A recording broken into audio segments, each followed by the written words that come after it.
Hey there, Father Michael here.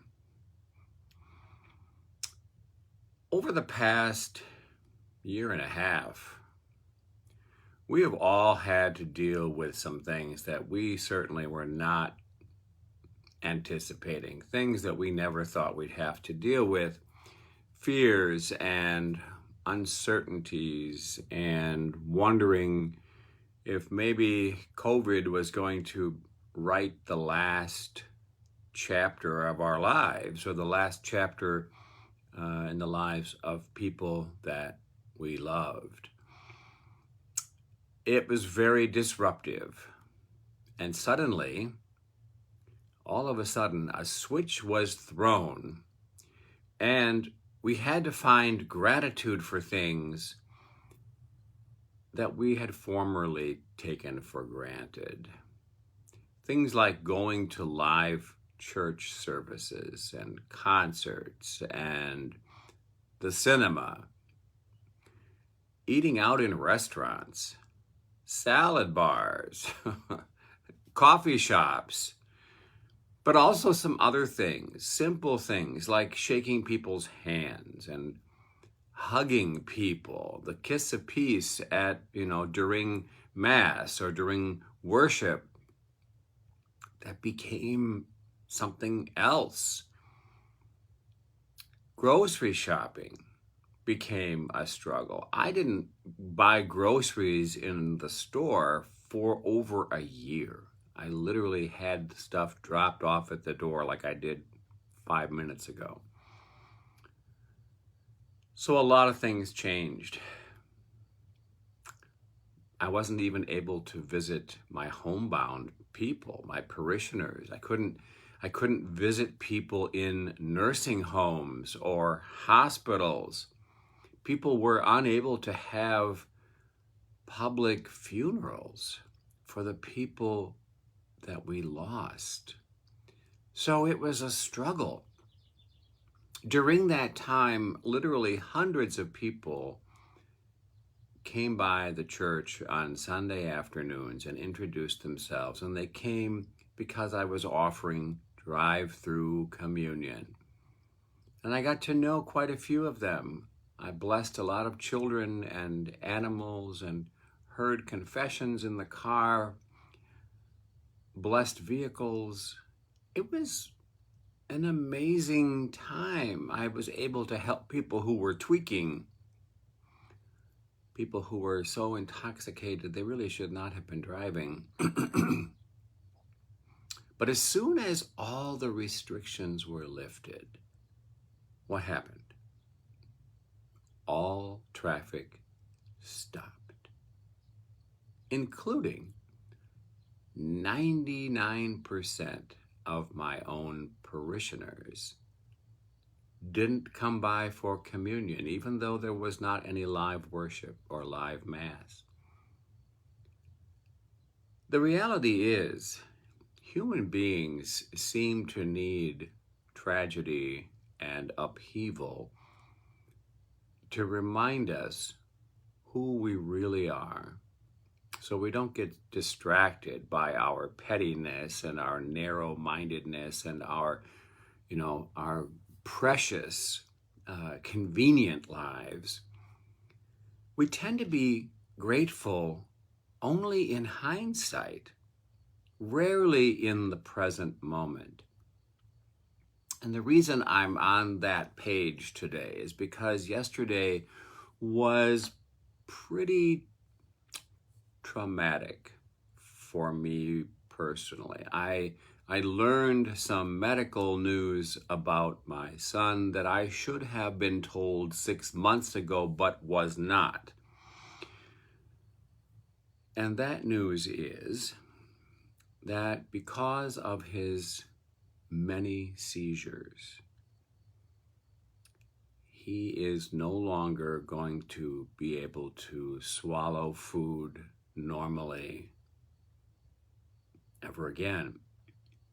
Those throat muscles have atrophied to the point of no return. And so the only way that he can get sustenance is to swallow pureed food. Literally everything has to be pureed into a thick paste in the blender. And even his liquids, he can't just swallow liquid or he will aspirate them. Everything has to be thickened, even his coffee. Well, needless to say, this dad was devastated learning this news. Because food is something that he and I have always shared. You know, it's part of communion. We received communion yesterday, and I thought, what is that going to look like? So I just need to take a breath and pray. Because the idea that he and I will never be able to go out to a restaurant again and have a meal together is pretty devastating, to be honest. So that drive home from his place yesterday was in the silence for sure. No radio was playing, no music was playing. Pretty emotional, and had it not been storming basically all the way home, I had been planning to stop by the little shrine at the Poor Handmaids, because that's a safe little place for me to go and just let everything out. The question why is looming large.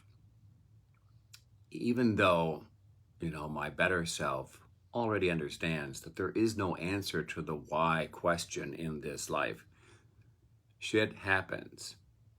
There is no answer to that. There is no God up above saying, oh, you get to get COVID. Oh, you get to get HIV and die, but you get to get HIV and live 50 years. There's no God up there saying who gets to live, who gets to die. Life is a crapshoot. And God is not the author of all of these circumstances. But God is in all of those circumstances, always trying to help us, to be with us. That is the meaning of Emmanuel, God with us. I am not alone in being tempted to ask the question, why? In the book of Judges, the story of Gideon is told.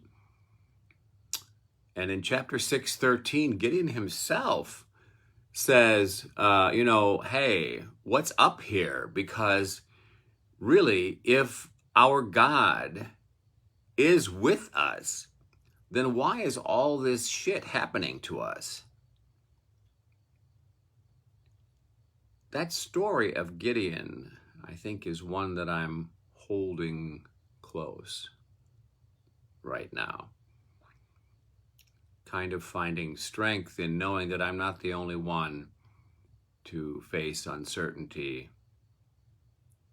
Not the only one waiting for God to work with me and be with me and put God's arm around me and reassure me that it's all going to be okay. So that story of Gideon is powerful for me today. Whenever we're in the place of doubt or questioning or, tempted to ask the question, why? God is always with us, helping us. We may not see it. We may not always perceive it. Sometimes straight up it feels like we are in this mess all by ourselves, but that is not the case. And I already know from experience that feelings are just feelings. They're transient. And they may or may not be accurate reflections of what's really, really true and what's really going on. I know from having lived this long that it is God who always takes our frustrations and our hurts and our doubts and our devastation and just helps us, gently guiding us along the path. And even if we don't know all the forks in the road and the bends and all of that on this path, I do know from experience that it always works out. So today, maybe a little turnaround. I'm asking for prayers for my son and for myself, but also for all of those who are struggling right now, whether it's with their addictive behaviors, their drug addiction, their alcohol addiction, their sex addiction, whatever it is that is distracting them from embracing God's grace in this moment. Let's remember all of those today who are asking why, that each of them might have an increase in trust, find a way to let go of resentment and fear, and find gratitude even in the struggle of this moment, because I promise you, the day will come when we will look back on today and be able to see with absolute clarity what an amazing gift today really is. Pray with me, please.